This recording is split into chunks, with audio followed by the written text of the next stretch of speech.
hari abantu benshi banzi ku izina Mageshi. Nagiye kuryitwa bitewe n'urugendo nanyuzemo mu nzira. Nari mfite ibiro hagati ya 70 na 80, nari munini cyane, ariko ubwo buzima nabunyuzemo ngera ku rwego nsigarana ibiro 30. Bakavuga bati nta kuntu umuntu amera kuri yatarwaye sida. Ntabwo byarangiriye aho rero, narakomeje nkiraho mu murimo w'Imana, napfushije ubukwe 5. Bakunzi b'Isezerano TV, turongeye tubahaye ikaze kandi reka tubabwire ko tubakunda. Nitubabwira ko tubakunda, mwumve ko tubakunda kuko turabazirikana ndetse turanabasengera. Rero uyu ni wa mwanya tugenda tubagezaho ibiganiro bigiye bitandukanye, aho kuri Isezerano TV muhasanga ubuhamya, ijambo ry'Imana, indirimbo, byose hamwe bikubiye kuba byafasha umukristo mu rugendo. Twihuse rero turagira ngo tugushimireho warangije gukora subscribe. Amahoro n'imigisha biva kuri Yesu Kristo bibane nawe. Nawe utari wakora subscribe, kora subscribe nurangiza ukande no kunzogera. Kandi nyuma yo gukanda kunzogera, byaba byiza nawe ukoze share, ugasakariza abantu ubu buhamya, ubu butumwa. Mbese muri make ugomba gusobanukirwa neza ko uko wafashijwe n'ijambo ry'Imana, uko wafashijwe n'ubuhamya, hari n'abandi bantu bakwiriye gufashwa. Kora share rero usangize abandi bantu. Twagize amahirwe ndetse n'umugisha wo kubana n'umukozi w'Imana kuri kamera za Isezerano TV. Tuguhaye ikaze, turagira ngo umanze usuhuza abantu badukurikiye. Murakoze kumpa ikaze, ndabashuhuje mwebwe abanteze amatwi, abandeba, ndabashuhuje mu izina rya Yesu Kristo umwami wacu. Amen. Hari abantu bese baza ati uyu muntu udushuhuje yitwa nde? Ese ni muntu ki? Turagira ngo uyibwire abantu badukurikiye, unababwire n'icyo uri cyo.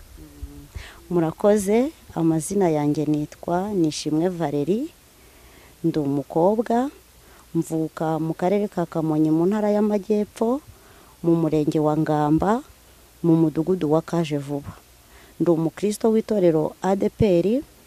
Ni ukuvuga ngo uyu munsi wa none ndi mu mujyi wa Kigali, aho mvuze niho kavukire, ariko ubu ndi mu mujyi wa Kigali nkorera umurimo w'Imana mu itorero rya ADPR Paruwase Nyakabanda, hafi hari na Kimisagara. Murakoze. Ukaba uri umukobwa. Nta Imana yari yavugana nawe se kubyerekeranye n'ubukobwa bwawe? Imana yavuganye nanjye. Tukiri aho ngaho, hari abantu benshi banzi ku izina Mageshi. Niryo zina abantu benshi barinziho muri Kigali, barinziho aho muri Kamonyi, kubera igihe runaka namaze mu ivugabutumwa. Bivuze ngo ndi umusirikare wa Kristo, nanjye ndi watorejwe mu ngabo za Kristo. Iri zina rero Mageshi, umuntu uryumva arahita yumva icyo risobanura, ariko se wagiye kuryitwa byagenze gute? Nagiye kuryitwa bitewe n'urugendo nanyuzemo mu nzira y'umuhamagaro umwami Imana yampamagayemo kugira ngo ndonke aba mfite uyu munsi. Ubwo rero muri korari natangiriyemo nkora umurimo, twari dufite indirimbo twaririmbaga, iyo ndirimbo iza gukundwa cyane. Umwuka w'Imana aringe yanyuzeho kugira ngo ihimbwe, irakundwa cyane, bituma banyitirira iyo ndirimbo yitwa Mageshi. Iyo ndirimbo se niba yarasohotse, turagira ngo n'ubundi utubwire niba yarasohotse, utubwire nuko yitwa. Niba yarasohotse turagira ngo abantu bayikuri, byaba byiza babimenye hanyuma bakanayikurikira. Ntago irakorerwa muri studio, ariko kuba yanditse ko irahari. Mu gihe gikwiye izajya ahagaragara, ariko nk'ahantu twagiye dukorera ibiterane, ahantu twagiye dukora ivugabutumwa, abantu benshi iyo ndirimbo bayiziho. Mageshi. Rero mise nibaza, hari abagabo batitwa Mageshi kandi ari abagabo bagaragaza ko ari abagabo bafite n'ibikorwa, ariko ntibitwe Mageshi. Weho yumva wariswe Mageshi, byazamukiye kuri iyo ndirimbo, ariko se weho wumva kuba Mageshi biguhesheje ishema? Ese kuba Mageshi urabiharanira? Ndabiharanira cyane, kandi nshingiye ku ikosi umwami Imana yankoresheje. Numva kwitwa iryo zina nta kintu bitwaye, kuko umusirikare wese aba umusirikare kuko yakoze ikosi akabasha guhabwa ikamba ry'ubusirikare. Nanjye rero hari ikosi umwami Imana yankoresheje, numva kwitwa iryo zina nta kintu bitwaye kuko numva nzasegasira ubusugire bwaryo. Murakoze.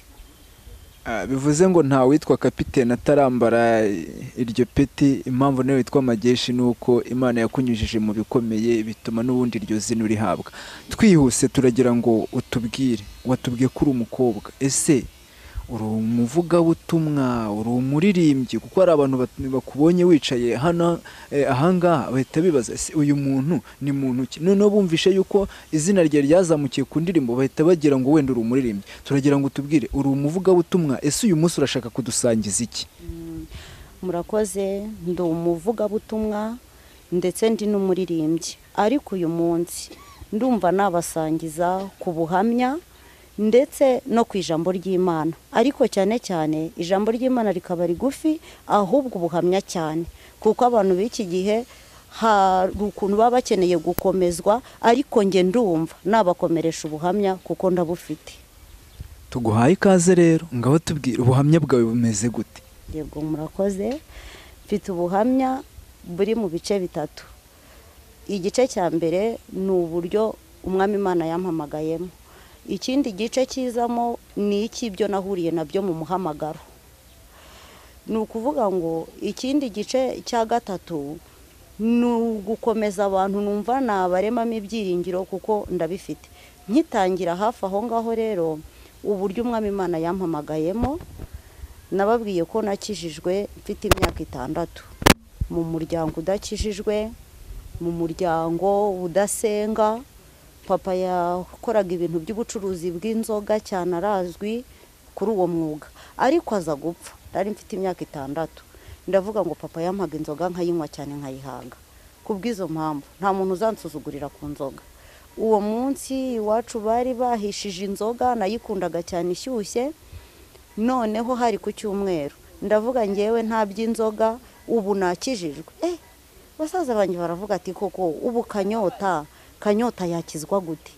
Ndavuga nti ngewe guhera uyu munsi murebe ko nzongera kunywa ku nzoga. Ubwo sinongeye kuyinywaho, nkajya njya ku rusengero twegeranye baba basenze, nkumva ababyeyi barimo mu gitondo, nkagenda nkiriranwa nabo nkasenga, ariko sinari nzi umuhamagaro wanjye, sinari nanabizi, nabyiyumvagamo gutyo. Igihe cyaje kugera rero niga primaire, nyiga ndi umwana w'umuhanga ku kigo nigagaho, ngera segonderi niga ndi umuhanga mfite amanota meza, nza mu myanya ya mbere, ariko biba ngombwa ko amashuri ntayakomeza. Naje kubura igice muri toronkome, biba ngombwa ko njya gukomeza mu wa 4 ariko muri prive. Uwa 4 ntarawusoza, hazamo ibintu by'agasigane, baransiganira, mbona ko ubuzima bw'ishuri buhagaze kandi numvaga ariho intumbero yangira. Ndavuga ngo rero ngiye muri Kigali, akazi kose nzagakora. Siga mbuze muri korari nabagamo y'urubyiruko, ndababwira ati ngewe ngiye Kigali. Batese ufite wabonye y'akazi? Ndababwira ngo naraje nkorera umumama wari umutayeri hano mu isoko Nyamirambo, niba kihadodera simbizi, ndamukorera. Hashize icyumweru kimwe ntangiye ako kazi, umuhanuzi araza ati Imana intumye hano. Uwo muhanuzi ngo yaraturutse mu itorero Assemblée de Dieu Nyamirambo, niko yambwiye. Arambwira ati ngewe Imana yakuntumyeho, irambwiye ngo ntigushaka mu kazi ko mu rugo, irashaka kusubira iwanyu mu cyaro ukajya kuyikorera umurimo, ugahagarara aho wahagararaga. Numva ngize ubwoba n'amarira n'agahinda kenshi, ndarira, ariko sinumvira Imana ngo ntahe. Umwaka wa mbere akazi ko mu rugo nagakoze, umwaka amezi 4 ashize, wa mumama aravuga ati ngomba kukujyana mu isoko nkajya kukwigisha ibintu by'ubudozi, rwose naragukunze. Twajyanye mu isoko, ariko ngezeyo ntiyanyigisha uko bikwiriye, bikaba ubuzima bw'uburetwa n'agahato. Nge nkajya nkora akazi ko kwirirwa nterera ipasi abo yadodeye. Ako nza gukundwa n'abantu bakoreraga aho mu isoko, barankunda. Bamaze kunkunda, ugiye ku meza gutunganya umwenda ngo awushushanya kate, akantwara akajya kunyereka, ngenda nigira mu bantu gutyo gutyo gutyo, ngera ku rwego ngira ibyo menya. Ndavuga ati rero ubu nanjye ariko rya jwi ry'Imana yantumye ngo ninsubire mu cyaro njye kuyikorera, n'ubundi n'abandi bari bakiza kubimbwira. Iyo Mana sinayumvira, hari n'ubwana bwari bundimo, nari ntarasobanukirwa, sinari nzi n'ikintu cyitwa umuhamagaro icyo ari cyo.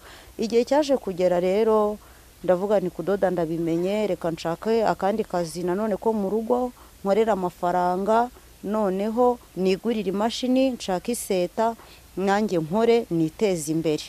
Imana sinayumviye ngo ntahenge gukora uwo murimo. Noneho igihe cyaje kugera, imyaka 4 yaburaga, imyaka 3 yari ishize. Umukobwa umwe arandarika ati tujya ahantu mu gashyekero gusenga, barasenga. Ndagenda ngezeyo nanone, Imana isubira muri ya magambo, irambwira iti wanze kunyumvira, ariko ntago nzagukubita inkoni, noneho n'umuhini wanjye niwe uzagukubita. Nararize icyo gihe mu cyumba, nirirwa naririyemo. Ndabyibuka umuhanuzi wabihanuye yari afite ifuhe, ambwira amagambo akomeye, aravuga ngo umva, ngo niyo warira ukicuza ukanababara ntibyariho ibicumuro byawe. Ngo icyakoze Imana irambwiye, senga amasengesho y'iminsi 2 igukureho urupfu. Ya masengesho naratashye ndayasenga, ariko umutima unyura ndawubura. Nyuma nihuse rero naje kurindira wa muhini koko. Icyo gihe nabaga mu Kiyovu, nabanaga n'umuvandimwe witwa yankoresheje konsole, nabanaga na Jackie mama Rusi. Icyo gihe nibwo nadutsweho n'uburwayi, ikibyimba kiraza kijya mu kwaha hagati, ibintu giherana ubwo n'umuriro n'umusonga. Haciyeho iminsi 3, ariko muri njye nkiyumvamo ijwi ngo taha. Banjyanye kuri prive yari hafi aho baramvuza, wa muti bampaye, umuti nawunywa nkenda gupfa kuko utakoraga ku burwayi mfite. Kumbi umuhini w'Imana wangezeho. Byarakomeye, hashize iminsi 3 bemezwa n'Imana, nanjye niko umutima wampataga, baranyura ndataha. Ndagenda ngeze mu rugo, nsanga mama wanjye ngo yari yarose ntaha ndwaye. Ubwo naragiye, ngeze mu rugo bambonye ukuntu nari meze kubera umuriro w'ikirenga w'icyo kintu. Ariko ubwo uwo muhini w'Imana wanyuze mu murozi. Umurozi andoga ari mu karere ka Kamonyi, njyewe ndi muri Kigali mu Kiyovu. Bishatse kuvuga ngo icyo kibyimba bwari uburozi. Ibyo bintu byari ibirogano byaturukaga ku mbaraga z'imyuka mibi bantezaga. Mboneraho kubwira abantu, mbabwira ngo njya mbona abantu bamwe baba banyantege nke, yego hari uwimuka Imana yamubwiye ngo imuka ahantu utuye, ari Imana koko yabimubwiye. Hari n'utekereza mu mutima we akavuga ati aha hantu ntuye harangora, nturanye n'abarozi, reka mpaguruke nigendere njye gushaka ahandi hantu natura. Nababwira ngo atari Imana ikubwiye ngo haguruka wimuke, nta hantu wahungira umurozi. Kuko icyo gihe byaramfashe biturutse ahantu kure mu karere ka Kamonyi, binsanga muri Kigali mu Kiyovu ahantu narindi.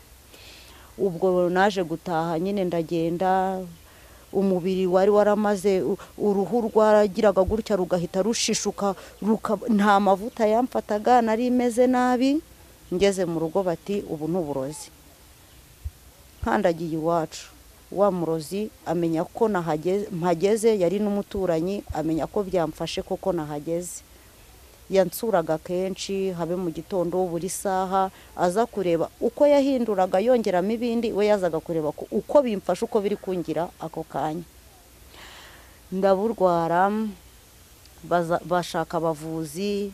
Ndabyibuka bazanye umugabo umwe w'umupfumu, ngo yarapfumaguraga ariko kandi ngo akanavura akarutsa amarozi. We bamuzanye kugira ngo abe yandutse uburozi, kuko iwacu ntibaraguzaga. Umwanzi usutyo bari baramusezereye, bari baratangiye kugenda gake mu by'Imana. Yarahageze rero ndebye, aravuga ngo reka njye kureba umuti. Yaragiye ntiyagaruka. Nararwaye, ubwo burozi narabubanye, none kuko narinje hafi ye yarahindaguraga, agakoresha izindi tekinike, agakoresha ubundi buryo. Imyaka 2 niyo naburwaye. Ariko wumve ngo wari wa muhini w'Imana, kuko Imana yari yarabimbwiriye noneho mu gashyekero. Kuko Imana yiguhaye ubutumire ntuyumvire, ishyiraho izindi mbaraga nyuma kuko utumviye ineza noneho ubasha kuza nabi. Icyo gihe rero nararwaye umwaka n'igice, nasuwe n'abantu b'amatorero atandukanye, habaho abantu mu byiciro nko mu bakatolike bagira abantu b'abarejiyo bumva ngo harahaba umurwayi bakaza kumusura, abadeperi baraje, ariko ubwo icyo gihe ngewe nari muri eperi, nari umukristo wa eperi, baransura bakaza bakansengera, ariko Imana ntiyigeze mu bantu bose bagiye bansengera ntiyigeze ihishura uburwayi bwanjye, ntiyigeze ihishura ikibazo mfite. Umwaka n'igice bishize kubera nagiraga umuriro igipimo cy'abaganga kidapima w'ikirenga, ubu buhamya ndi gutanga harimo abantu banzi bazabwumva cyangwa bakanambona ku mashusho basanzwe banzi, benshi barabizi ukuntu nashishutse nkajya niyuburura, nageze igihe mba pararize kuko akenshi iyo umuntu intoki zameraga nk'izitonotse, igihu kikeguka kimeze nk'igishishwa gutya no mu nzara z'intoki, nkasigarana kabiri kameze nk'ak'uruhinja. Ni ukuvuga ngo rero ubu umutwe w'urutoki ushishutse ntabwo ubasha gufata, umera ni kimwe n'uko inzara bakunogoyemo inzara, ntabwo intoki zawe ntabwo zibasha gufata. Ubwo buzima mbubamo, ariko Imana yo yari ifite icyo nshakamo, ariko ku bwa ya masengesho y'iminsi 2 nabwirirwaga mu gashyekero narayasenze, ntekereza ko ariyo yankuyeho urupfu muri ubwo bubabare bukomeye no muri icyo kibazo gikomeye nanyuzemo, sinapfa. Byakomeje gutyo umwaka n'igice birashira, ntangira kugenda mbasha gufata agatege. Hari ahantu hari urugendo nk'urw'iminota 3 rwageraga ku rusengero aho kuri eperi, nkagenda nkajya muri repetisiyo muri ya korari nahoze mbamo, nkagenda nkicara. Nkihagera rero nibwo bantoreye kuba umuyobozi wa korari, kandi ubwo barankenyezaga hepfo igitenge, hejuru bakamfubika ikindi kuko ntabwo nambaraga kubw'ikibazo nari mfite mu kwaha.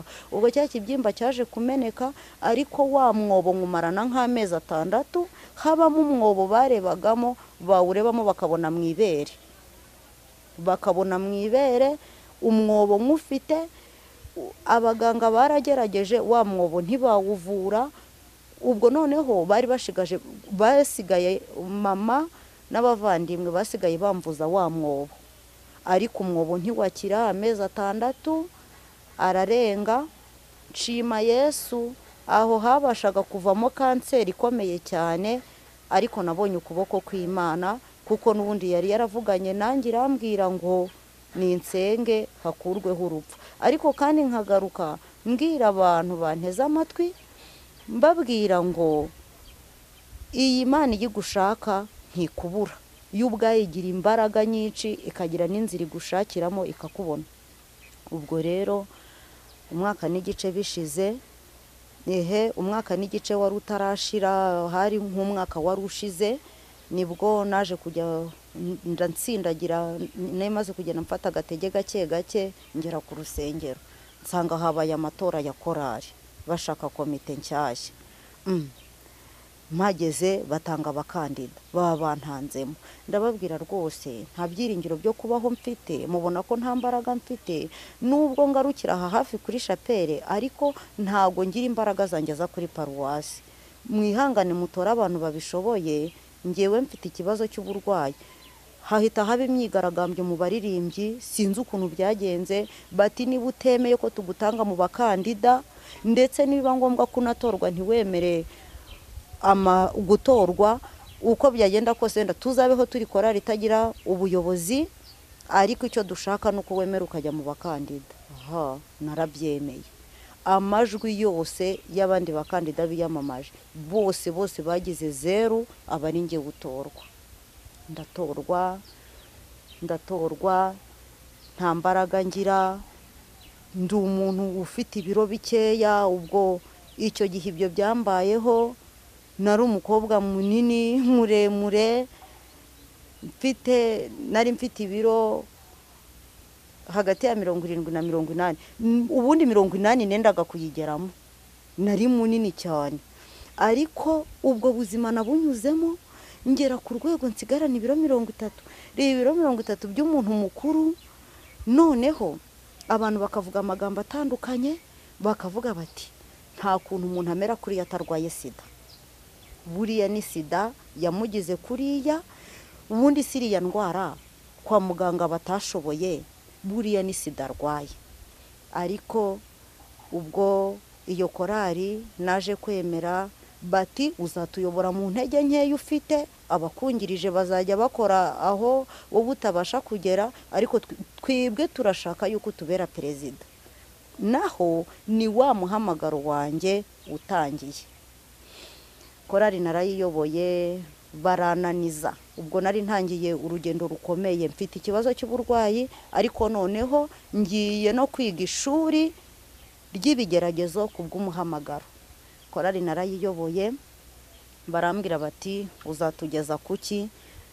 Numva umwuka w'Imana arantuze, ndababwira nti nzabateza imbere mu buryo bw'umwuka. Icyo nicyo cya mbere, niwo muhigo wa mbere, ndetse nzabageza no kwiterambere mu buryo bw'imiririmbire.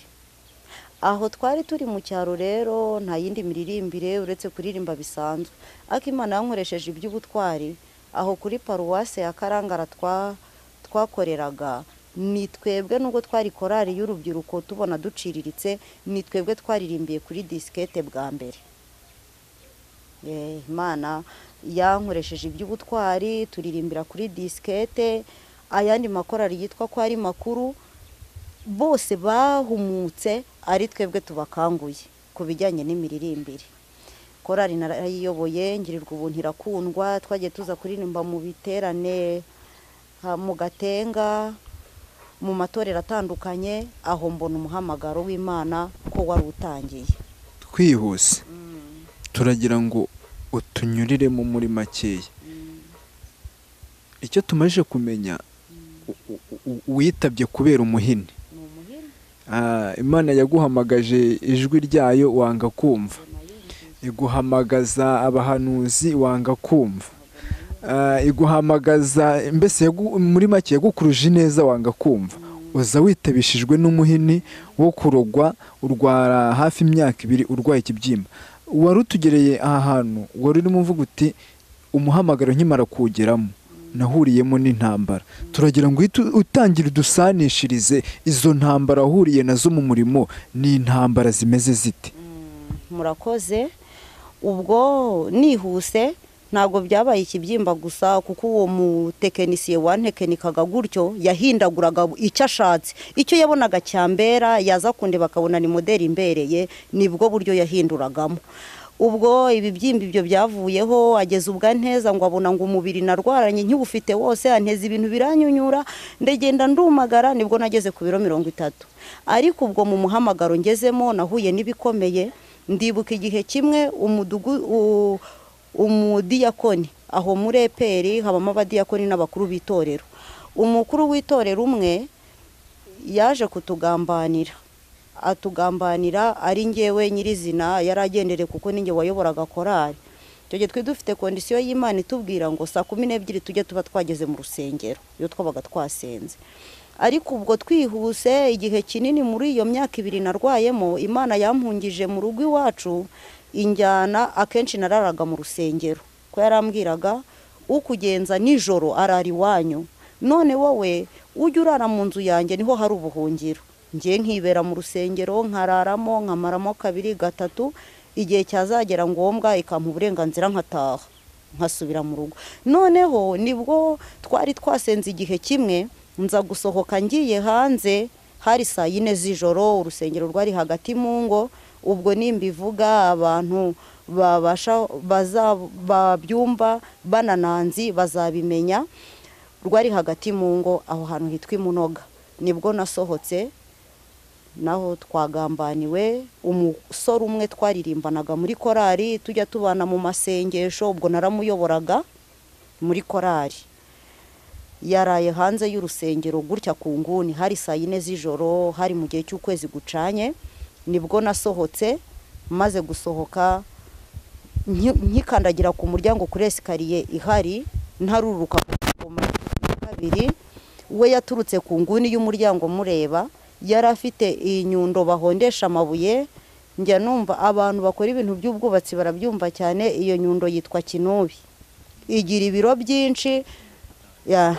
Iyo nyundo yari ayifite mu maboko yombi, yayizamuye yayimanitse, kuko hari ku kwezi gucanye. Icyo gihe aho kuri urwo rusengero nta matara yari ahari, ariko hari igihe kijya kigera mu cyaro ukwezi kukaboneka kugacana cyane, kukarara gucanye kukageza mu gitondo, n'undi bikamera nkaho ari itara ricanye. Yagize gutya amanika ya nyundo, yaturutse ku nguni yayimanitse n'amaboko yombi. Bivuze ngo yaraye hanze y'urusengero, ibyo turi kuruvugira marumva, umubare w'abarurimo arabazi cyane, ko n'urugo rw'iwabo kavukira iwabo baturiye urusengero, nta ntambwe nke zirimo uvuye ku irembo ry'urusengero. Ngiye nkimubona nahise mumenya, nterwa n'ubwoba cyane. Naherutse mvuze induru muvuga mu izina, ndavuga ngo aranyishe. Yakubise kuri aka akaboko k'ibumoso, niko yabanjirijeho bitewe n'uruhande yaraturutsemo, akubitaho. Yakubiseho n'ibiro gifite, akaboko gahita gahetama kamera nk'umuheto. Nahise mbirinduka ku zindi esikariye zisigaye nikubita hasi. Namaze igihe kinini muvuga mu izina, nkavuza induru mvuga ngo aranyishe. Twacanaga agatara gatoya ka peteroli. Uwo munsi abahungu twasenganaga ntago bari baje, bari abakobwa gusa. Nabo baterwa n'ubwo bahita bumva ko ari umuntu nyiciye hanze, kuko batangiye bumva induru mvuza, bo bahise bafata nabo bavuza induru, biruka muri za ntebe nk'abatabaye zo mu rusengero ziba zishimangiyemo. Umwe ngo abirinduka hejuru ya kagatara karazima. Ni ukuvuga ngo mu rusengero ubwo hahise habicuraburindi, kubera ko amadirishya yarwo yari ibiti, ntago byari birahure ngo urumuri ruracamo. Wa musore ngewe ubwo nkihamagarwa, Imana yarambwiraga ngo ninca mu muriro ntago nzashya, ninca mu mazi ntazantembana. Ariko kuko aribwo nari mbigiyemo, nari ntaragasobanukirwa. Igihe kimwe nabwiye Imana ngo ariko ushaka kuzantura muri Nyabarongo?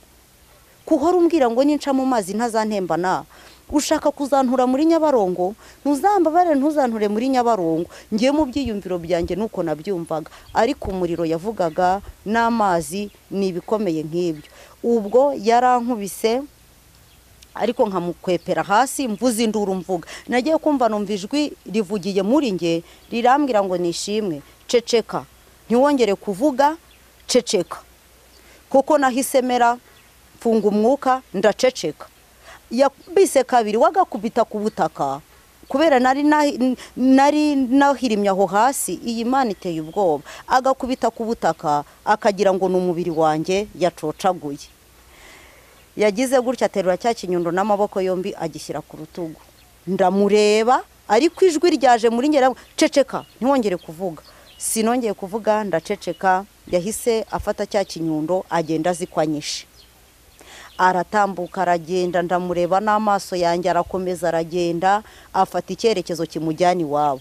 Nahise mbaduka hasi, ndiruka, ndongera ngwira rwa rugi rwo mu rusengero, ndarutsindagira cyane, ndakinga cyane, narwaye hahamuka.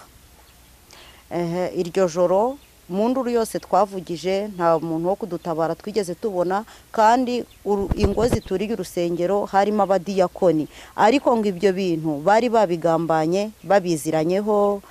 Hari akabari bahuriragamo bakanywa ibintu bavuga ngo ni imitobe, ariko atari imitobe, ariko ngo bari babigambanye. Ni ikintu bari baziranyeho, kuko iyo misiyo bakoraga n'ubundi n'umudiyakoni ngo wari wayibatumye. Ubwo aho ngaho nibwo ubutabazi bwabonetse, bararabanjyana kwa muganga nijoro saa 6 z'ijoro. Ngeze kwa muganga ndebye arumirwa, aravuga ati se basawuri barenganya ubwoko bw'Imana baracyabaho? Ati uyu munsi niyo umuntu yasara, ntabwo yasara ajya gutera inzu y'Imana ngo ajye kugirira nabi abantu asanzemo. Ubwo ibyo ni bikomeye nari ntangiye guhura nabyo. Naravujwe, akarere ka Kamonyi karabimenya, polisi ziranyakira, ndetse bagerageza kumukurikirana. Ariko kubera yuko uwari uyoboye uwo mudugudu yari umuvandimwe we, yari yamaze kumutorokesha yacitse atagihari. Aho rero narahabaye, narivuje ngera mu bitaro bya Kabgayi kugira ngo bakurikirane amagufa yanjye barebe yuko ari mazima. ikintu natangariye Imana kuvuga ngo ninca mu muriro ntago nzashya, ninca mu mazi ntazantembana, nuko ibyuma byose banyujijemo bareba amagufa yanjye aho icyo kintu cyagiye gifata gato kigahushura nko ku matako cyaga cyarahatemye narabyimbaganye, ariko dogiteri wankurikiranye yanyujije mu byuma bitandukanye asanga ni umubiri w'inyuma wagiye ubabara ariko amagufa ni mazima nta n'umutsi wangiritse. Aho ngaho mba mbonye ukuboko kw'Imana, aho ni icyambere nahuriyemo mu bikomeye. Ubwo narakomeje rero umurimo w'Imana mpuramo n'ibikomeye, ariko Imana ikajya imbwira ngo wibuke ko umwana wanjye Yesu mutuma namukoresheje ibikomeye byinshi, ngo ariko bagiye bavuga ngo ni Berizeburi umutware w'abadayimoni, ngo nawe uzahura n'ibimeze bityo muri uyu murimo. Ntabwo byarangiriye aho rero, narakomeje nkiraho mu murimo w'Imana, napfushije ubukwe 5.